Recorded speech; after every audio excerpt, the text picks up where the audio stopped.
ನಮಸ್ಕಾರ ವೀಕ್ಷಕರೇ, ನಾನು ಹರಿಹರಪುರ ಮಂಜುನಾಥ್. ಇತ್ತೀಚೆಗೆ ಡಾಕ್ಟರ್ ರಾಜ್ಕುಮಾರ್ ಅವರ ಹುಟ್ಟುಹಬ್ಬದ ಸಂದರ್ಭದಲ್ಲಿ ಚೇತನ್ ಅಹಿಂಸಾ ಕನ್ನಡದ ಒಬ್ಬ ಕಲಾವಿದರು ಚೇತನ್ ಕುಮಾರ್ ಅವರು ರಾಜಕುಮಾರ್ ಅವರ ಪುಣ್ಯಭೂಮಿಯ 2.3 ಎಕರೆ ಜಾಗದ ಬಗ್ಗೆ ಒಂದು ಹೇಳಿಕೆಯನ್ನು ನೀಡುವ ಮೂಲಕ ಇಡೀ ರಾಜ್ಯದ ರಾಜ್ಕುಮಾರ್ ಅವರ ಅಭಿಮಾನಿಗಳು ಹಾಗೂ ಕನ್ನಡಿಗರ ಒಂದು ಕೆಂಗಣ್ಣಿಗೆ ಗುರಿಯಾಗಿದ್ದಾರೆ. ಈಗಾಗಲೇ ಆ ಒಂದು ಪ್ರಕರಣದ ಬಗ್ಗೆ ಸಾಕಷ್ಟು ಚರ್ಚೆಗಳಾಗಿದೆ. ಟಿ ವಿ ವಾಹಿನಿಗಳಲ್ಲಿ ಅದರ ಬಗ್ಗೆ ವಿಶ್ಲೇಷಣೆಯನ್ನು ಮಾಡಿದ್ದಾರೆ. ಖಾಸಗಿ ವಾಹಿನಿಗಳು ಸಹ ಸಾಕಷ್ಟು ಅದನ್ನು ವಿಶ್ಲೇಷಣೆ ಮಾಡಿದ್ದಾರೆ. ಜೊತೆಗೆ ಚೇತನ್ ಅವರನ್ನು ಭೇಟಿ ಮಾಡಿ ಅವರ ಹೇಳಿಕೆಗಳನ್ನು ಕೂಡ ತಗೊಂಡಿದ್ದಾರೆ. ರಾಜ್ಕುಮಾರ್ ಅವರ ಅಭಿಮಾನಿಗಳು ಕೆಲವರು ಉಗ್ರರಾಗಿ ಅವರ ಮೇಲೆ ಗಲಾಟೆ ಕೂಡ ಮಾಡಿದ್ದಾರೆ. ಅವರ ಮನೆಗೆ ಹೋಗಿ ಕೂಡ ಬೆದರಿಕೆಯನ್ನು ಹಾಕಿದ್ದಾರೆ. ಈ ಎಲ್ಲ ಹಿನ್ನೆಲೆಯಲ್ಲಿ ಚೇತನ್ ಅವರು ಒಂದು ಪತ್ರಿಕಾಗೋಷ್ಠಿಯನ್ನು ನಡೆಸಿದ್ದಾರೆ ಹಾಗೂ ಕ್ಷಮೆಯನ್ನು ಕೂಡ ಕೇಳಿದ್ದಾರೆ. ಇದೆಲ್ಲ ಆದ ಮೇಲೆ ಈ ಒಂದು ಸಂಚಿಕೆಯ ಅಗತ್ಯ ಏನಿದೆ ಅಂದರೆ, ನೋಡಿ, ಮಳೆ ನಿಂತರೂ ಹನಿ ನಿಲ್ಲಲ್ಲ ಅಂತ ಇಂಥ ಪ್ರಕರಣಗಳ ಬಗ್ಗೆ ಏನೆಲ್ಲ ನಡೆಯುತ್ತೆ ಅದು ಪೂರ್ತಿಯಾಗಿ ಅದನ್ನು ತಿಳ್ಕೊಂಡು ನಮ್ಮ ವಿಶ್ಲೇಷಣೆಯನ್ನು ಮುಂದಿಡೋದು ನಮ್ಮ ಒಂದು ಕ್ರಮ. ಅವರು ಹಾಗೆ ಹೇಳಿದ ತಕ್ಷಣವೇ ಒಂದು ಸಂಚಿಕೆಯನ್ನು ಮಾಡಿ ನಾವು ಒಂದಿಷ್ಟು ವ್ಯೂಸ್ ಮಾಡ್ಕೋಬೇಕು ಅಂತಲ್ಲ.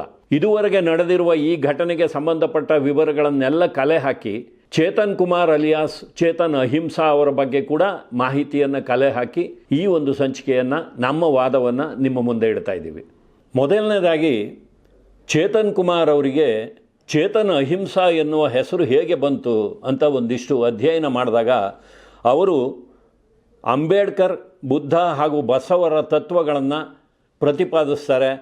ಅದನ್ನು ಇಟ್ಕೊಂಡು ಅಂಥದ್ದೊಂದು ಸಿದ್ಧಾಂತವನ್ನು ಇಟ್ಕೊಂಡು ಒಂದು ಅಹಿಂಸಾಪೂರ್ವಕವಾದ ಗಾಂಧಿಯವರ ಸಿದ್ಧಾಂತದ ಪ್ರಕಾರ ಹೋರಾಟಗಳನ್ನು ಮಾಡ್ತಾರೆ, ಪ್ರತಿಭಟನೆಗಳನ್ನು ಮಾಡ್ತಾರೆ.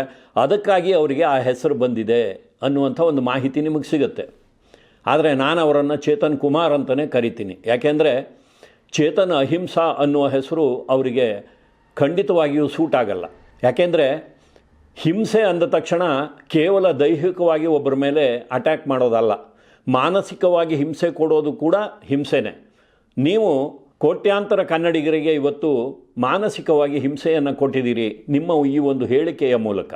ನೀವು ಹುಟ್ಟಿದ್ದು 1983ನೇ ಇಸ್ವಿ ಫೆಬ್ರವರಿ 24ನೇ ತಾರೀಕು ಅಮೆರಿಕಾದಲ್ಲಿ, ಭಾರತದಲ್ಲಿ ಹುಟ್ಟಿದವರಲ್ಲ ನೀವು. ನೀವು ಹುಟ್ಟುವ ಹೊತ್ತಿಗಾಗಲೇ ರಾಜ್ಕುಮಾರ್ ಅವರು 190 ಚಿತ್ರಗಳಲ್ಲಿ ಅಭಿನಯಿಸಿದರು. ನೀವು ಭಾರತಕ್ಕೆ ಬಂದು ಕನ್ನಡ ಚಿತ್ರರಂಗದಲ್ಲಿ ಆ ದಿನಗಳು ಚಿತ್ರವನ್ನು ಮಾಡಿದ್ದು 2007ನೇ ಇಸ್ವಿಯಲ್ಲಿ. ಆ ಹೊತ್ತಿಗಾಗಲೇ ರಾಜ್ಕುಮಾರ್ ಅವರು ನಮ್ಮನ್ನು ಅಗಲಿ ಹೋಗಿದ್ದರು. ಮೊದಲನೇ ಚಿತ್ರ ಯಶಸ್ವಿ ಆಯಿತು. ನೀವು ಸಹ ಮುಂದೆ ಅನೇಕ ಚಿತ್ರಗಳಲ್ಲಿ ಅಭಿನಯಿಸಿದ್ರಿ. ಅಂದರೆ ಚಿತ್ರರಂಗದಲ್ಲೇ ಒಂದು ನೆಲೆಯನ್ನು ಕಂಡುಕೋಬೇಕು ಅಂತ ಬಂದಿದ್ರಿ. ನೀವು ಯಾವ ಚಿತ್ರರಂಗದಲ್ಲಿ ನೆಲೆಯನ್ನು ಕಂಡುಕೋಬೇಕು ಅಂತ ಬಂದಿದ್ರೋ ಆ ಚಿತ್ರರಂಗ ಎನ್ನುವ ಮಹಾವೃಕ್ಷವನ್ನು ನೆಟ್ಟು ನೀರುಣಿಸಿ ಗೊಬ್ಬರ ಹಾಕಿ ಪೋಷಿಸಿ ಅದೊಂದು ಬೃಹತ್ ವೃಕ್ಷವಾಗುವ ಹಾಗೆ ಬೆಳೆಸಿದವರಲ್ಲಿ ರಾಜ್ಕುಮಾರ್ ಅವರು ಇದ್ದಾರೆ ಸ್ವಾಮಿ. ನೀವು ಮಾತೆತ್ತಿದ್ರೆ ರಾಜ್ಕುಮಾರ್ ಅವರು ಒಬ್ಬರೇ ಕನ್ನಡ ಚಿತ್ರರಂಗವನ್ನು ಬೆಳೆಸಿದವರ, ಅವರನ್ನು ಕಲಾವಿದರಾಗಿ ನಾನು ಒಪ್ಕೋತೀನಿ, ನಾನು ಕೂಡ ಅವರ ಅಭಿಮಾನಿ, ಅವರ ಭಕ್ತ ಪ್ರಹ್ಲಾದ, ಬಬ್ರುವಾಹನ ಇದರ ಮೋನೋ ಆ್ಯಕ್ಟಿಂಗ್ ಎಲ್ಲ ಮಾಡ್ತೀನಿ, ಮಿಮಿಕ್ರಿ ಮಾಡ್ತೀನಿ, ನನ್ನನ್ನು ಪ್ರಹ್ಲಾದ ಬಬ್ರುವಾಹನ ಅಂತಲೇ ಕರೀತಾರೆ. ಹೀಗೆಲ್ಲ ಬಾಲಿಶವಾಗಿ ಹೇಳಿಕೆಗಳನ್ನು ಕೊಟ್ಟು ನಿಮ್ಮ ತಪ್ಪನ್ನು ತಿದ್ದುಕೊಳ್ಳೋಕ್ಕೆ ಹೊರಟಿದ್ದೀರಿ. ಜೊತೆಗೆ ತಿಪ್ಪೆ ಸಾರಿಸೋ ಕೆಲಸ ಮಾಡ್ತಾಯಿದ್ದೀರಿ. ಇದು ಬೇಡ. ನೀವು ರಾಜ್ಕುಮಾರ್ ಅವರನ್ನು ಖಂಡಿತವಾಗಿಯೂ ಪೂರ್ತಿಯಾಗಿ ಅರ್ಥಕೊಂಡಿಲ್ಲ. ನೋಡಿ, ಕೆಲವು ತಿಂಗಳ ಹಿಂದೆ ವಿನೋದ್ ಶೆಟ್ಟಿ ಎನ್ನುವ ಒಬ್ಬ ವ್ಯಕ್ತಿ ಕುಡಿದು ರಾಜ್ಕುಮಾರ್ ಅವರ ಕುಟುಂಬದ ಬಗ್ಗೆ ಅವಹೇಳನಕಾರಿಯಾಗಿ ಮಾತಾಡಿ ಆ ವಿಡಿಯೋ ವೈರಲ್ ಆಗಿ ಅವನ ಮೇಲೆ ಕಾನೂನು ಕ್ರಮವನ್ನು ತಗೊಂಡ ಮೇಲೆ ಆತ ಕ್ಷಮೆಯನ್ನು ಕೇಳಿದ. ಅಂಥದ್ದೇ ಕೆಲಸವನ್ನು ನೀವು ಕೂಡ ಮಾಡೋಕ್ಕೆ ಹೊರಟಿದ್ದೀರಲ್ಲ ಚೇತನ್ ಅವರೇ. ಯಾಕೆಂದರೆ ನೀವು ಒಬ್ಬ ಕಲಾವಿದರು. ವಿನೋದ್ ಶೆಟ್ಟಿ ಯಾರೋ ಒಬ್ಬ ಸಾಮಾನ್ಯ ಮನುಷ್ಯ ರಾಜ್ಕುಮಾರ್ ಅವರ ಬಗ್ಗೆ ಕುಡಿದು ಕೆಟ್ಟದಾಗಿ ಮಾತಾಡ್ದ ಅಂತ ಅವನು ಕ್ಷಮೆ ಕೇಳ್ದ, ಒಪ್ಕೋಬೋದು.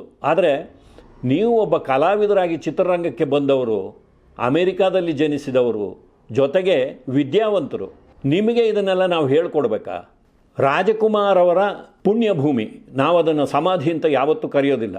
ರಾಜಕುಮಾರ್ ಅವರು ಚಿರನಿದ್ರೆಯಲ್ಲಿರುವ ಪುಣ್ಯಭೂಮಿ, ಅದು ಕನ್ನಡಿಗರ ಪಾಲಿಗೆ ಅದು ಪುಣ್ಯಭೂಮಿ. ಆ ಪುಣ್ಯಭೂಮಿ ನಿರ್ಮಾಣ ಆಗಿದ್ದು ಅವರು ಗತಿಸಿದ 2006ನೇ ಇಸ್ವಿ ಏಪ್ರಿಲ್ ತಿಂಗಳ 12ನೇ ತಾರೀಕಿನ ನಂತರ. ಆಗ ಅಧಿಕಾರದಲ್ಲಿದ್ದಿದ್ದು HD ಕುಮಾರಸ್ವಾಮಿಯವರ ಸರ್ಕಾರ. ಕುಮಾರಸ್ವಾಮಿಯವರು ಮುಖ್ಯಮಂತ್ರಿಗಳಾಗಿ ಕೇವಲ 2 ತಿಂಗಳಾಗಿತ್ತು. ಅಂಥದ್ದೊಂದು ಪರಿಸ್ಥಿತಿಯನ್ನು ಎದುರಿಸುವಂಥ ಒಂದು ಕೌಶಲ್ಯ ಅವರಲ್ಲಿ ಇರಲಿಲ್ಲ. ಯಾಕೆಂದರೆ ಅವರು ಒಬ್ಬ ಅನನುಭವಿ. ಆದರೆ ರಾಜ್ಕುಮಾರ್ ಅವರ ಸಾವು ಸಂಭವಿಸಿದ್ದು ದೀರ್ಘಕಾಲೀನವಾದಂಥ ಆರೋಗ್ಯದ ಸಮಸ್ಯೆಯಿಂದ ಅಲ್ಲ. ಏಕಾಏಕಿಯಾಗಿ ಅವರು ನಮ್ಮನ್ನು ಬಿಟ್ಟು ಹೊರಟು ಹೋದರು. ಅಂಥ ಒಂದು ಸಂದರ್ಭದಲ್ಲಿ ರಾಜ್ಯದಲ್ಲಿ ಶಾಂತಿಯನ್ನು ಕಾಪಾಡೋದೇ ಕಷ್ಟವಾಯಿತು. ಹಲವಾರು ಜನ ಪ್ರಾಣ ತೆತ್ತರು. ಬೆಂಗಳೂರಿಗೆ ಹೊರಗಿನಿಂದ ಜನ ಬರಬಾರ್ದು ಅಂತ ಹೇಳಿ ಅವರನ್ನು ಊರ ಹೊರಗೆ ತಡೆಯಲಾಯಿತು. ಇಷ್ಟೆಲ್ಲ ಮಾಡಿದ್ರೂ ಸಾಕಷ್ಟು ಪ್ರಾಣಹಾನಿ ಆಯಿತು, ಗಲಾಟೆಗಳಾಯಿತು, ಆಸ್ತಿ ಹಾನಿ ಆಯಿತು. ಅಂಥ ಒಂದು ಸಂದರ್ಭದಲ್ಲಿ ಸರ್ಕಾರ ತೆಗೆದುಕೊಂಡ ನಿರ್ಧಾರ ಅಲ್ಲಿ ರಾಜ್ಕುಮಾರ್ ಅವರನ್ನು ಚಿರನಿದ್ರೆಯಲ್ಲಿ ಇಡಬೇಕು ಅನ್ನುವಂಥ ನಿರ್ಧಾರ. ಅದು ಪ್ರಜಾಪ್ರತಿನಿಧಿಗಳಾಗಿ ಅವರು ರಾಜ್ಯದ ಜನತೆಯ ಪರವಾಗಿ ತೆಗೆದುಕೊಂಡಂಥ ಒಂದು ನಿರ್ಧಾರ. ಇದನ್ನೆಲ್ಲ ನಿಮಗೆ ಹೇಳ್ಕೊಡ್ಬೇಕಾಗಿಲ್ಲ. ಯಾಕೆಂದರೆ ನೀವು ಕಾನೂನು ಪರ ಹೋರಾಟಗಳನ್ನು ಬೇಕಾದಷ್ಟು ಜನರ ಪರವಾಗಿ ಮಾಡ್ತಾ ಇದ್ದೀರಿ. ನಿಮ್ಮ ಬಗ್ಗೆನೂ ನಾವು ಮಾಹಿತಿಯನ್ನು ಇಟ್ಕೊಂಡಿದ್ದೀವಿ. ನೀವು ಎಂಡೋಸಲ್ಫಾನ್ ಸಂತ್ರಸ್ತರ ಪುನರ್ವಸತಿಗಾಗಿ ಹೋರಾಡ್ತಾ ಇದ್ದೀರಿ, ಕಾಡುಗೊಲ್ಲರ ಪುನರ್ವಸತಿಗಾಗಿ ಹೋರಾಡ್ತಾ ಇದ್ದೀರಿ, ಆದಿವಾಸಿಗಳ ಹಕ್ಕುಗಳಿಗಾಗಿ ಓಡಾಡ್ತಾ ಇದ್ದೀರಿ. ಸರಳವಾಗಿ ವಿವಾಹವಾಗಬೇಕು ಅಂತ ಹೇಳಿ ನೀವು ಒಂದು ಅನಾಥಾಶ್ರಮದಲ್ಲಿ ಮದುವೆ ಮಾಡ್ಕೋತೀರಿ. ಪರಿಸರ ಸ್ನೇಹಿಯಾದಂಥ ಒಂದು ಲಗ್ನ ಪತ್ರಿಕೆಯನ್ನು ಆ ಒಂದು ಕಾರ್ಯಕ್ಕೆ ಬಳಸ್ಕೋತೀರಿ. ಜೊತೆಗೆ ಬಂದವರೆಲ್ಲರಿಗೂ ಒಂದು ಭಾರತ ಸಂವಿಧಾನದ ಪ್ರತಿಯನ್ನು ಉಡುಗೊರೆಯಾಗಿ ಕೊಡ್ತೀರಿ. ಇವೆಲ್ಲ ಬಹಳ ಒಳ್ಳೆಯ ಕೆಲಸ, ಬಹಳ ಸಂತೋಷ. ನೀವು ಜನಪರ ಹೋರಾಟಗಳಲ್ಲಿ ತೊಡಗಿಸಿಕೊಂಡಿರೋದು ಖಂಡಿತವಾಗಿಯೂ ಸಂತೋಷದ ವಿಚಾರ. ಅದನ್ನು ನಾವು ಗೌರವಿಸ್ತೀವಿ. ಆದರೆ ಎಲ್ಲೋ ಒಂದು ಕಡೆ ನಿಮಗೆ ಪ್ರಚಾರದ ಗೀಳು ಅಂತ ಅನಿಸುತ್ತೆ. ಇಲ್ಲದೇ ಇದ್ದರೆ 20 ವರ್ಷಗಳಾದ ಮೇಲೆ ರಾಜ್ಕುಮಾರ್ ಅವರ ಪುಣ್ಯಭೂಮಿಯ ಬಗ್ಗೆ ತಕರಾರು ಎತ್ತುವಂಥದ್ದು ಏನಿತ್ತು? ಇದಕ್ಕೆ ನೀವು ಕೊಡೋ ಸಮಜಾಯಿಷಿ ಏನು ಅಂದರೆ, ಈ ಶತಮಾನ ಪ್ರಪಂಚದಾದ್ಯಂತ ಭೂಮಿಗಾಗಿ ಹೋರಾಟ ನಡೀತಿರುವಂಥ ಒಂದು ಕಾಲಘಟ್ಟ. ಹಾಗಾಗಿ ಸರ್ಕಾರಿ ಭೂಮಿ ಜನಪರವಾದ ಕೆಲಸಗಳಿಗೆ ಮೀಸಲಾಗಿರಬೇಕೆ ಹೊರತು ಈ ರೀತಿಯಾಗಿ ಯಾರೋ ಒಬ್ಬ ವ್ಯಕ್ತಿಗೆ ಆ ಒಂದು ಜಮೀನಿನಲ್ಲಿ ಪುಣ್ಯಭೂಮಿಯನ್ನು ಮಾಡೋದು, ಮುಂದೆ ಅಂಥವರೇ ಬೇರೆಯವರು ಕೇಳ್ತಾ ಹೋಗ್ತಾರೆ, ಅವರಿಗೆಲ್ಲ ಮಾಡ್ತಾ ಹೋದರೆ ಎಲ್ಲಿದೆ ಜಾಗ ಬೆಂಗಳೂರಿನಂಥ ಒಂದು ನಗರದಲ್ಲಿ? ಹೀಗೆಲ್ಲ ಬಾಲಿಶವಾಗಿ ಪ್ರಶ್ನೆಗಳನ್ನು ಮಾಡ್ತೀರಿ. ಆಮೇಲೆ ರಾಜ್ಕುಮಾರ್ ಅವರನ್ನು ಒಬ್ಬ ಕಲಾವಿದನಾಗಿ ನಾನೂ ಕೂಡ ಅಭಿಮಾನಿಸ್ತೀನಿ, ಅವ್ರ ಬಗ್ಗೆ ನನಗೆ ಗೌರವ ಇದೆ ಅಂತ ಹೇಳುವ ನಿಮ್ಮ ಮಾತಿನ ಅರ್ಥ ಏನು? ಅಭಿನಯದ ಆಚೆಗೆ, ಕಲಾವಿದರಾಗಿ ಗುರುತಿಸಿಕೊಂಡಿರುವುದರ ಆಚೆಗೆ ರಾಜ್ಕುಮಾರ್ ಅವರು ಏನೂ ಮಾಡಿಲ್ವಾ? ಇದನ್ನೆಲ್ಲ ತಿಳ್ಕೊಂಡಿದ್ರೆ ನೀವು ಬಹುಶಃ ಈ ಮಾತುಗಳನ್ನು ಆಡ್ತಾ ಇರಲಿಲ್ಲ. ಯಾಕೆಂದರೆ 20 ವರ್ಷಗಳಲ್ಲಿ ಕೇವಲ 40 ಚಿತ್ರಗಳು ಬಿಡುಗಡೆಯಾಗಿದ್ದ ಕನ್ನಡ ಚಿತ್ರರಂಗಕ್ಕೆ ವೇಗೋತ್ಕರ್ಷವನ್ನು ಕೊಟ್ಟವರು ರಾಜ್ಕುಮಾರ್ ಅವರು. ನೀವು ಹೇಳುವ ಹಾಗೆ ಪುಟ್ಟಣ್ಣ ಕಣಗಾಲ್ ಅವರು, ಸಿದ್ಧಲಿಂಗಯ್ಯನವರು, ಬಿ ಸರೋಜಾದೇವಿಯವರು, ಹೀಗೆ ಬೇಕಾದಷ್ಟು ಜನ ಕನ್ನಡಕ್ಕಾಗಿ ದುಡಿದವರು ಇದ್ದಾರೆ ಸ್ವಾಮಿ. ಆದರೆ ಅಲ್ಲಿ ಮುಖ್ಯ ಪಾತ್ರ ವಹಿಸಿದ್ದು ರಾಜ್ಕುಮಾರ್ ಅವರು. ಅವರಿಂದಾಗಿ ಆ ಚಿತ್ರಗಳ ಒಂದು ಸಂಖ್ಯೆ ಜಾಸ್ತಿ ಆಯಿತು, ಚಿತ್ರರಂಗ ಬೆಳೀತಾ ಹೋಯಿತು. ಅದರಿಂದಾಗಿ ಬೇರೆ ಬೇರೆ ಉದ್ಯಮಗಳು ಬೆಳೀತಾ ಹೋದವು. ಹಾಗಾಗಿ ಸರ್ಕಾರಕ್ಕೆ ಟ್ಯಾಕ್ಸ್ ಬರೋದಕ್ಕೆ ಆರಂಭ ಆಯಿತು. ಕನ್ನಡ ಚಿತ್ರರಂಗ ಕರ್ನಾಟಕಕ್ಕೆ ಬಂದು ನೆಲೆಸೋದಕ್ಕೆ ಆರಂಭ ಆಯಿತು. ಕನ್ನಡ ಚಿತ್ರಗಳಿಗೆ ಸಬ್ಸಿಡಿ ಕೊಡುವಂಥ ಪರಿಪಾಠ ಆರಂಭ ಆಯಿತು. ಇವೆಲ್ಲವನ್ನು ತಗೊಂಡು ರಾಜ್ಕುಮಾರ್ ಅವರು ಬರೀ ಕೀರ್ತಿ ಹಣವನ್ನು ಮಾಡ್ಕೊಂಡು ಹೋಗಲಿಲ್ಲ. ತಮ್ಮ ಗಾಯನ ಪ್ರತಿಭೆಯಿಂದ ಸಂಗೀತ ಸಂಜೆಗಳನ್ನು ಮಾಡಿ, ರಸ ಸಂಜೆಗಳನ್ನು ಮಾಡಿ, ಇಡೀ ಕರ್ನಾಟಕದಲ್ಲಿ ಪ್ರತಿಯೊಂದು ಜಿಲ್ಲೆಗೂ ಒಂದೊಂದು ರಂಗಮಂದಿರವನ್ನು ಕಟ್ಟಿಕೊಟ್ಟಿದ್ದಾರೆ. ಎಷ್ಟು ಸಂಘ ಸಂಸ್ಥೆಗಳು ರಾಜ್ಕುಮಾರ್ ಅವರ ಒಂದು ರಸ ಸಂಜೆಯಿಂದ ಧನ ಸಹಾಯವನ್ನು ಪಡೆದಿದೆ ಅನ್ನೋದು ನಿಮಗೆ ಗೊತ್ತಿದೆಯಾ? ನೆರೆ ಹಾವಳಿಯಿಂದ ದೇಶದಲ್ಲಿ ಪ್ರಕ್ಷುಬ್ಧ ಪರಿಸ್ಥಿತಿ ಉಂಟಾದಾಗ ನಿಧಿ ಸಂಗ್ರಹಣೆಗಾಗಿ ರಾಜ್ಕುಮಾರ್ ಅವರು ಬೀದಿಗಿಳಿದು ಹೋರಾಟ ಮಾಡಿದ್ದಾರೆ. ಡಬ್ಬಿಂಗ್ ಚಿತ್ರಗಳ ವಿರುದ್ಧ, ಡಬ್ಬಿಂಗ್ ಧಾರಾವಾಹಿಗಳ ವಿರುದ್ಧ, ಕರ್ನಾಟಕದಲ್ಲಿ ಕನ್ನಡ ಚಿತ್ರಗಳಿಗೆ ಚಿತ್ರಮಂದಿರಗಳು ಸಿಗದೇ ಇರೋದರ ವಿರುದ್ಧ, ಇದೆಲ್ಲದರ ವಿರುದ್ಧ ಹೋರಾಟ ಮಾಡಿದ್ದಾರೆ. ಆ ಹೋರಾಟ ಮಾಡುವಾಗ ತಮ್ಮ ಜೊತೆಗಿನ ಕಲಾವಿದರನ್ನು, ನಿರ್ದೇಶಕರನ್ನು, ತಂತ್ರಜ್ಞರನ್ನು ಎಲ್ಲರನ್ನೂ ಕರ್ಕೊಂಡು ತಾವು ಮುಂದಾಳತ್ವ ವಹಿಸಿ ಆ ಕೆಲಸವನ್ನು ಮಾಡಿದ್ದಾರೆ. ಇನ್ನು ಕನ್ನಡ ಭಾಷೆಗೆ ಒಂದು ಕುತ್ತು ಬಂದಾಗ ಗೋಕಾಕ್ ಚಳುವಳಿಯಲ್ಲಿ ಅವರ ಪಾತ್ರ ಏನು ಅನ್ನೋದನ್ನು ನಿಮಗೆ ನಾವು ವಿವರಿಸಿ ಹೇಳಬೇಕಾಗಿಲ್ಲ. ನಿಮಗೆ ಅದು ಪೂರ್ತಿಯಾಗಿ ಗೊತ್ತಿಲ್ಲ ಅಂದರೆ ತಿಳ್ಕೊಳ್ಳಿ. ಅದಕ್ಕೆ ಬೇಕಾದಷ್ಟು ರಾಜ್ಕುಮಾರ್ ಅವರನ್ನು ಕುರಿತಂತೆ 200ರಷ್ಟು ಪುಸ್ತಕಗಳು ಬಂದಿದೆ. ನಾವೇ ನಮ್ಮ ವಾಹಿನಿಯಲ್ಲಿ ರಾಜ್ಕುಮಾರ್ ಅವರ ಸಾಧನೆಗಳನ್ನು ಪಕ್ಷಪಾತವಿಲ್ಲದೆ 200ಕ್ಕೂ ಹೆಚ್ಚು ಸಂಚಿಕೆಗಳಲ್ಲಿ ಅನಾವರಣ ಮಾಡಿದ್ದೀವಿ. ನಮ್ಮ ಹಾಗೆ ಮಿತ್ರವಾಹಿನಿಗಳಲ್ಲಿ ಬೇಕಾದಷ್ಟು ಜನ ರಾಜ್ಕುಮಾರ್ ಅವರ ಒಡನಾಡಿಗಳು, ಅವರ ಒಂದು ದೊಡ್ಡ ಗುಣದ ಬಗ್ಗೆ, ಅವರ ಸ್ವಭಾವದ ಬಗ್ಗೆ ಬೇಕಾದಷ್ಟು ಮಾತಾಡಿದ್ದಾರೆ. ಅದೆಲ್ಲವನ್ನು ತಿಳ್ಕೊಂಡು ನೀವು ಈ ಮಾತನ್ನಾಡಬೇಕಾಗಿತ್ತು. ಮೊದಲನೇದಾಗಿ 20 ವರ್ಷಗಳ ನಂತರ ಈ ಮಾತನಾಡೋದಿದೆಯಲ್ಲ, ಅದು ಅಪ್ರಸ್ತುತ. ಸಮಯ ಅಲ್ಲ ಇದು ಮಾತಾಡೋದಕ್ಕೆ. ಅದರಲ್ಲೂ ರಾಜ್ಕುಮಾರ್ ಅವರ ಹುಟ್ಟುಹಬ್ಬದ ಸಂದರ್ಭದಲ್ಲಿ ಅವರು ಅಭಿಮಾನಿಗಳು ಸಂತೋಷಿಸ್ತಾ ಇರುವಾಗ ಈ ರೀತಿಯ ಒಂದು ನೆಗೆಟಿವ್ ಥಾಟನ್ನು ಅವರ ಮನಸ್ಸಿನಲ್ಲಿ ಬಿತ್ತುವಂಥ ಒಂದು ಕೆಲಸವನ್ನು ಮಾಡಿದ್ದೀರಲ್ಲ, ಇದು ನಿಮಗೆ ಶೋಭೆ ತರುವಂಥ ಒಂದು ಕೆಲಸ ಅಲ್ಲ. ನೋಡಿ, ಅಂಬೇಡ್ಕರ್, ಬುದ್ಧ, ಬಸವ ಇವರೆಲ್ಲರನ್ನು ನಾವು ಗೌರವಿಸ್ತೀವಿ. ಅಂಬೇಡ್ಕರ್ ಅವರು ಸಹ ಸಮಾಜದಲ್ಲಿ ಸಮಾನತೆ ಇರಬೇಕು ಅಂತ ಹೋರಾಡಿದವರು. ಬುದ್ಧ, ಬಸವರು ಅದೇ ಕೆಲಸವನ್ನು ಮಾಡಿದವರು. ಗಾಂಧೀಜಿಯವರೂ ಸಹ ಅವರ ಬಗ್ಗೆ ಏನೇ ಭಿನ್ನಾಭಿಪ್ರಾಯಗಳಿರಲಿ, ದೇಶಕ್ಕೆ ಸ್ವಾತಂತ್ರ್ಯ ತರುವಲ್ಲಿ ಅವರ ಪಾತ್ರವನ್ನು ನಾವು ಅಲ್ಲಗಳೆಯೋಕ್ಕಾಗೋದಿಲ್ಲ. ಇವತ್ತು ನೀವು ನೋಟಿನಲ್ಲಿ ಗಾಂಧಿಯವರ ಚಿತ್ರವನ್ನು ನೋಡ್ತೀರಿ. ಯಾಕೆ ಗಾಂಧಿಯವರೊಬ್ಬರೇ ಸ್ವಾತಂತ್ರ್ಯ ಹೋರಾಟ ಮಾಡಿದ್ದ? ಸುಭಾಷ್ ಚಂದ್ರ ಬೋಸ್ ಅವರು ಇರಲಿಲ್ವಾ? ವಲ್ಲಭಾಯ್ ಪಟೇಲ್ ಅವರು ಇರಲಿಲ್ವಾ ಅಂತ ಹೇಳಿದ್ರೆ ನೋಟಿನ ತುಂಬ ಅವರ ಚಿತ್ರಗಳನ್ನು ಹಾಕೋದಕ್ಕೆ ಸಾಧ್ಯನಾ? ಸಾಂಕೇತಿಕವಾಗಿ ಒಬ್ಬರ ಚಿತ್ರವನ್ನು ಹಾಕ್ತಾರೆ. ಹಾಗೆ ಕನ್ನಡ ಚಿತ್ರರಂಗದ ಪ್ರಾತಸ್ಮರಣೀಯರು ಅಂತ ರಾಜ್ಕುಮಾರ್ ಅವರನ್ನು ನಾವು ಪರಿಗಣಿಸ್ತೀವಿ. ಅವರೊಬ್ಬರೇ ಚಿತ್ರರಂಗವನ್ನು ಬೆಳೆಸಿದ್ರು ಅಂತಲ್ಲ, ಅವರನ್ನು ಇಟ್ಕೊಂಡು ಬೇರೆ ಬೇಕಾದಷ್ಟು ಜನ ಸೇರಿನೇ ಅದನ್ನು ಬೆಳೆಸಿದ್ದು. ಸಾಂಕೇತಿಕವಾಗಿ ರಾಜ್ಕುಮಾರ್ ಅವರ ಸಾಧನೆ ದೊಡ್ಡದು, ಅದಕ್ಕಾಗಿ ನಾವು ಅವರನ್ನು ಗೌರವಿಸ್ತೀವಿ. ಅವರಿಗೆ ಶ್ರೇಷ್ಠ ಗಾಯಕ ರಾಷ್ಟ್ರ ಪ್ರಶಸ್ತಿ ಬಂದಿದೆ. ಚಲನಚಿತ್ರರಂಗದ ಅತ್ಯುನ್ನತ ಪ್ರಶಸ್ತಿಯಾದ ದಾದಾ ಸಾಹೇಬ್ ಫಾಲ್ಕೆ ಪ್ರಶಸ್ತಿ ಬಂದಿದೆ. ಭಾರತದ ಮಟ್ಟದಲ್ಲಿ ಭಾರತ ರತ್ನ ಪ್ರಶಸ್ತಿಯನ್ನು ಕೊಡ್ತಾರಲ್ಲ, ಅದೇ ರೀತಿಯಲ್ಲಿ ಕರ್ನಾಟಕ ರತ್ನ ಎನ್ನುವ ಪ್ರಶಸ್ತಿಯನ್ನು ಮೊದಲ ಬಾರಿ ತಗೊಂಡವರು ರಾಜ್ಕುಮಾರ್ ಅವರು. ಅದನ್ನು ಕೂಡ ವಿನಯಪೂರ್ವಕವಾಗಿ ನನಗಿಂತ ಹಿರಿಯರು ಕುವೆಂಪು ಅವರು ಇದ್ದಾರೆ, ಅವರಿಗೆ ಮೊದಲು ಕೊಡಿ ಅಂತ ಹೇಳಿ ಕೊನೆಗೆ ಸರ್ಕಾರ ಅವರಿಬ್ಬರಿಗೂ ಒಟ್ಟಿಗೆ ಆ ಪ್ರಶಸ್ತಿಯನ್ನು ಕೊಡಮಾಡಿದ್ದು. ಇದು ಕಲಾರಂಗದ ಆಚೆಗೆ ರಾಜ್ಕುಮಾರ್ ಮಾಡಿರುವಂಥ ಕೆಲಸಗಳ ಒಂದು ಸಣ್ಣ ಪಟ್ಟಿ ಅಷ್ಟೇ. ಇದನ್ನು ಕೊಡ್ತಾ ಹೋದರೆ ಅದಕ್ಕೆ ಒಂದು ಸಂಚಿಕೆಯನ್ನು ಮಾಡಬೇಕು. ಈಗಾಗಲೇ ನಾವು ಅದನ್ನ ಮಾಡಿಬಿಟ್ಟಿದ್ದೀವಿ. ಆ ಸಂಚಿಕೆಗಳನ್ನೆಲ್ಲ ನೋಡಿ, ಆವಾಗ ನಿಮಗೆ ರಾಜ್ಕುಮಾರ್ ಅಂದರೆ ಏನು ಅನ್ನುವ ಒಂದು ಪರಿಜ್ಞಾನ ಬರುತ್ತೆ. ಇನ್ನು ನೀವು ನಂಬುವ ಅಂಬೇಡ್ಕರ್, ಬುದ್ಧ, ಬಸವ ಇವರ ತತ್ವಗಳನ್ನು ರಾಜ್ಕುಮಾರ್ ಅವರು ತಮ್ಮ 212 ಚಿತ್ರಗಳ ಬೇರೆ ಬೇರೆ ಪಾತ್ರಗಳಲ್ಲಿ ಹಾಸು ಹೊಕ್ಕಾಗಿ ತಂದಂಥವರು. ಸಮಾಜದಲ್ಲಿ ಒಂದು ಆರೋಗ್ಯಕರವಾದ ವಾತಾವರಣ ಇರಬೇಕು, ಸಂಸಾರಗಳಲ್ಲಿ ಶಾಂತಿ ನೆಲೆಸಬೇಕು, ರಾಜ್ಯದಲ್ಲಿ ದೇಶದಲ್ಲಿ ಸುಭಿಕ್ಷತೆ ಇರಬೇಕು.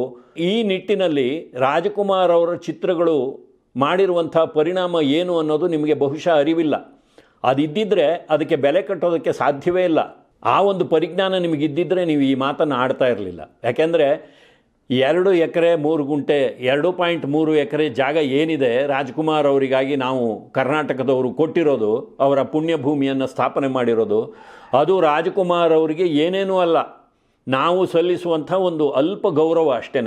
ಈ ವಿಚಾರದ ಬಗ್ಗೆ ಬೇರೆ ಬೇರೆ ವಾಹಿನಿಯವರು ಮೈಕ್ ಹಿಡ್ಕೊಂಡು ನಿಮ್ಮ ಹತ್ರ ಬಂದು ನಿಮ್ಮನ್ನು ಈಗಾಗಲೇ ಮಾತಾಡಿಸಿದ್ದಾರೆ. ಹಾಗೆ ಮಾತಾಡಿಸಿದಾಗ ಅವರು ನಿಮ್ಮನ್ನು ಕೇಳಬೇಕಾದಂಥ ಪ್ರಶ್ನೆಗಳನ್ನು ಕೇಳಿಲ್ಲ. ಕೆಲವು ಸಾರಿ ಏನೋ ಒಂದು ಪ್ರಶ್ನೆ ಕೇಳ್ತಾರೆ, ನೀವು ಅದಕ್ಕೆ ಏನೋ ಒಂದು ಹಾರಿಕೆ ಉತ್ತರ ಕೊಡ್ತೀರಿ. ನಾನು ಆಗಲೇ ಹೇಳಿದಾಗೆ ನಾನು ರಾಜ್ಕುಮಾರ್ ಅವರ ಅಭಿಮಾನಿ, ಅವರ ಕಲೆಯನ್ನು ನಾನು ಗೌರವಿಸ್ತೀನಿ, ಅವರ ಪಾತ್ರಗಳನ್ನು ನಾನು ಅಭಿನಯಿಸ್ತಾ ಇದ್ದೆ ಅಂತ ತಿಪ್ಪೆ ಸಾರಿಸೋ ಮಾತಾಡ್ತೀರಿ. ನೀವು 20 ವರ್ಷಗಳ ನಂತರ ಈ ಮಾತನ್ನು ಯಾಕೆ ಆಡಿದ್ರಿ ಅನ್ನುವ ಪ್ರಶ್ನೆಯನ್ನು ನಿಮಗೆ ನಾನು ಕೇಳ್ತಾ ಇದ್ದೀನಿ. ಅದಕ್ಕೆ ಉತ್ತರ ಕೊಡಿ. ಜೊತೆಗೆ ಸರ್ಕಾರದ ಭೂಮಿ ಜನಗಳಿಗೆ ಉಪಯೋಗ ಆಗಬೇಕು. ಈ ರೀತಿಯಾಗಿ ಯಾವುದೋ ಒಬ್ಬ ವ್ಯಕ್ತಿ ಪೂಜೆಗೆ ಅದಕ್ಕಾಗಿ ಈ ರೀತಿಯ ಜಮೀನನ್ನು ಕೇಳೋದು ಸರಿಯಲ್ಲ. ನಾಳೆ ವಿಷ್ಣುವರ್ಧನ್ ಅವ್ರ ಕಡೆಯವರು ಕೇಳ್ತಾರೆ, ಈಗಾಗಲೇ ಅದು ಗಲಾಟೆ ಆಗಿದೆ. ಅಂಬರೀಷ್ ಅವ್ರ ಕಡೆಯವರು ಕೇಳಿದ್ರು, ಅವರಿಗೂ ಅಲ್ಲಿ ಜಾಗ ಕೊಟ್ಟಿದ್ದೀರಿ. ಇದನ್ನೆಲ್ಲ ನೀವು ಅಲ್ಲಿ ಉಲ್ಲೇಖ ಮಾಡಿದ್ದೀರಲ್ಲ. ನಾನು ಹೇಳೋದು, ಬೇರೆ ಭೂಮಿಗಳ ಬಗ್ಗೆ ನೀವು ಈ ರೀತಿ ಮಾತಾಡಿದ್ದೀರಾ ಅಂತ ವಾಹಿನಿಯವರು ಕೇಳಿದಾಗ ನಾನು ಬೇರೆ ಭೂಮಿಗಳ ಬಗ್ಗೆ ಕೂಡ ಬೇಕಾದಷ್ಟು ಮಾತಾಡಿದ್ದೀನಿ. ಆದರೆ ಆಗ ವಾಹಿನಿಯವರು ಯಾರೂ ಬಂದು ನನಗೆ ಮೈಕ್ ಹಿಡಿಲಿಲ್ಲ. ಯಾಕೆಂದರೆ ನಿಮಗೆ ಅದರಿಂದ TRP ಬರಲ್ಲ. ಈಗ ನಾನು ರಾಜ್ಕುಮಾರ್ ಅವರ ಬಗ್ಗೆ ಮಾತಾಡಿದ್ದಕ್ಕೆ ನೀವು ಬಂದು ನನಗೆ ಮೈಕ್ ಹಿಡಿದಿದ್ದೀರಿ, ಯಾಕೆಂದರೆ ನಿಮಗೆ TRP ಬೇಕು ಅದಕ್ಕೆ ಅಂತ ಉತ್ತರ ಕೊಡ್ತೀರಿ. ಅದಕ್ಕೆ ಆ ವಾಹಿನಿಯವರು ಹೇಳ್ತಾರೆ, TRPಗೋಸ್ಕರ ಬರೋದಾದರೆ ನೀವು ಈ ಹೇಳಿಕೆ ಕೊಟ್ಟ ತಕ್ಷಣ ನಿಮ್ಮ ಮನೆ ಬಾಗಿಲಿಗೆ ಬರ್ತಾ ಇದ್ವು. ಈಗ ಪರಿಸ್ಥಿತಿ ಪ್ರಕ್ಷುಬ್ಧವಾಗಿರೋದ್ರಿಂದ ಅದರ ಬಗ್ಗೆ ಕೇಳೋದಕ್ಕೆ ಬಂದಿದ್ದೀವಿ ಅಂತ ಹೇಳ್ತಾರೆ. ನಾನು ಕೇಳೋದು, ವಾಹಿನಿಯವರು TRPಗೋಸ್ಕರ ಈ ವಿಚಾರದ ಬಗ್ಗೆ ನಿಮ್ಮನ್ನು ಕೇಳೋಕ್ಕೆ ಬಂದಿದ್ದಾರೆ ಅಂದರೆ ನೀವು ಸಹ ಪ್ರಚಾರಕ್ಕೋಸ್ಕರವೇ ಈ ಮಾತನ್ನು ಆಡಿದ್ದೀರಿ ಅಂತ ನನಗನ್ಸುತ್ತೆ. ನನಗೊಬ್ಬನಿಗೆ ಅಲ್ಲ, ನಾಡಿನ ಎಷ್ಟೋ ಜನರಿಗೆ, ಲಕ್ಷಾಂತರ ಜನರಿಗೆ ಹಾಗೆ ಅನಿಸಿದೆ. ಯಾಕೆಂದರೆ ಇದು ಹುರುಳಿಲ್ಲದೆ ಇರುವಂಥ ಒಂದು ವಾದ ಅಲ್ಲ. ನೀವು ನಿಜವಾಗಿಯೂ ಸರ್ಕಾರದ ಜಮೀನು ಜನೋಪಯೋಗಿ ಕೆಲಸಗಳಿಗೆ ಬಳಕೆಯಾಗಬೇಕು, ಈ ರೀತಿಯಾಗಿ ಒಬ್ಬ ವ್ಯಕ್ತಿಯ ಸ್ಮಾರಕಕ್ಕಾಗಿ ಅದನ್ನ ಬಳಸಬಾರ್ದು ಅನ್ನೋದೇ ನಿಮ್ಮ ಧ್ಯೇಯ ಆಗಿದ್ದರೆ ಅದಕ್ಕೆ ಕಾನೂನಿದೆ ಸ್ವಾಮಿ. ಇವತ್ತು ನೀವು ಅದರ ಬಗ್ಗೆ ಕೇಸ್ ಹಾಕ್ಬೋದು. ಹಾಕಿ, ವಿನೋದ್ ಶೆಟ್ಟಿ ಏನು ಗೊತ್ತಿಲ್ಲದೆ ಇರೋ ಒಬ್ಬ ಕುಡುಕ ಕುಡಿದು ಮಾತಾಡ್ದ, ಅದಕ್ಕೆ ಜನ ಅವರಿಗೆ ಏನು ಬುದ್ಧಿ ಕಲಿಸ್ಬೇಕೋ ಅದನ್ನು ಕಲಿಸಿದ್ರು, ಆತ ಕ್ಷಮೆ ಕೇಳಿದ್ದು ಆಯಿತು. ಆದರೆ ನೀವು ವಿದ್ಯಾವಂತರು, ಜೊತೆಗೆ ರಾಜ್ಕುಮಾರ್ ಅವರು ಕೆಲಸ ಮಾಡಿದ ಕಲಾರಂಗದಲ್ಲಿ ನೀವು ಕೆಲಸ ಮಾಡಿದವರು. ನೀವು ಈ ರೀತಿಯಾಗಿ ಉಡಾಫೆಯಾಗಿ ಕೆಲಸಗಳನ್ನು ಮಾಡಬಾರ್ದು. ಸುಮ್ಮನೆ ಯಾವುದೋ ಒಂದು ಸಂದರ್ಭದಲ್ಲಿ ಹೇಳಿಕೆ ಕೊಡೋದು ಅಗತ್ಯವೇ ಇರಲಿಲ್ಲ. ರಾಜ್ಕುಮಾರ್ ಅವರ ಜನ್ಮದಿನದ ಒಂದು ಸಂತೋಷದಲ್ಲಿ ಎಲ್ಲರೂ ಇರುವಾಗ ಈ ರೀತಿಯ ಹೇಳಿಕೆಯನ್ನು, ನಕಾರಾತ್ಮಕವಾದ ಹೇಳಿಕೆಯನ್ನು ಯಾಕೆ ಕೊಡ್ತೀರಿ? ಪ್ರಚಾರದ ಗೀಳು. ನಿಮಗೆ ಪ್ರಚಾರನೇ ಬೇಕು ಅಂತಿದ್ದರೆ, ನಾನು ಆಗಲೇ ಹೇಳಿದ್ನಲ್ಲ, ನಿಮ್ಮ ಎಂಡೋಸಲ್ಫಾನ್ ಸಂತ್ರಸ್ತರ ಪರವಾಗಿ ನೀವು ಹೋರಾಡಿದ್ದು, ಕಾಡುಗೊಲ್ಲರ ಒಂದು ಹಕ್ಕಿಗಾಗಿ ನೀವು ಹೋರಾಡಿದ್ದು, ಆದಿವಾಸಿಗಳ ಪುನರ್ವಸತಿಗಾಗಿ ನೀವು ಪ್ರತಿಭಟನೆಗಳನ್ನು ಮಾಡಿದ್ದು, ಜೊತೆಗೆ ಧನ ಸಹಾಯವನ್ನು ಮಾಡಿದ್ದು, ಈ ರೀತಿಯಾದ ಕೆಲಸಗಳೆಲ್ಲ ಇದೆಯಲ್ಲ, ನೀವು ಸರಳವಾಗಿ ಮದುವೆ ಆಗಿರೋದು, ಇದೆಲ್ಲ ಇದೆಯಲ್ಲ, ಇದರಿಂದ ನಿಮಗೆ ಪ್ರಚಾರ ಸಿಕ್ಕಿಲ್ಲ ಅನ್ನುವಂಥ ಅತೃಪ್ತಿ ಏನಾದರೂ ಇದ್ದರೆ ದಯವಿಟ್ಟು ನಮ್ಮ ವಾಹಿನಿಗೆ ಬನ್ನಿ. ಈ ಎಲ್ಲ ನಿಮ್ಮ ಕೆಲಸಗಳ ಬಗ್ಗೆ ವಿಸ್ತೃತವಾಗಿ ಮಾತನಾಡಿ ಅದಕ್ಕೆ ಪ್ರಚಾರವನ್ನು ಕೊಡೋಣ. ಜನ ಖಂಡಿತವಾಗಿಯೂ ಅದರ ಬಗ್ಗೆ ತಿಳ್ಕೊಳ್ಳಿ. ಆದರೆ ಈ ರೀತಿಯಾಗಿ ರಾಜ್ಕುಮಾರ್ ಅವರ ಒಂದು ಪುಣ್ಯಭೂಮಿಯ ಬಗ್ಗೆ 20 ವರ್ಷಗಳ ನಂತರ ಸುಮ್ಮನೆ ಎಲ್ಲೋ ಒಂದು ಮೆಸೇಜ್ ಹಾಕೋದು, ಒಂದು ಟ್ವೀಟ್ ಮಾಡೋದು ಅಥವಾ ಒಂದು ಹೇಳಿಕೆಯನ್ನು ಕೊಡೋದು, ಈ ರೀತಿ ಕೆಲಸ ಮಾಡಬೇಡಿ.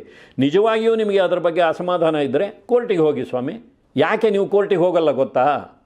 ನಾನು ಹೇಳ್ತೀನಿ ಕೇಳಿ. ಇವತ್ತು ಕೋರ್ಟ್ಗಳು ಬಹಳ ಸೂಕ್ಷ್ಮವಾಗಿ ಕೆಲಸ ಮಾಡ್ತಾ ಇದ್ದಾವೆ.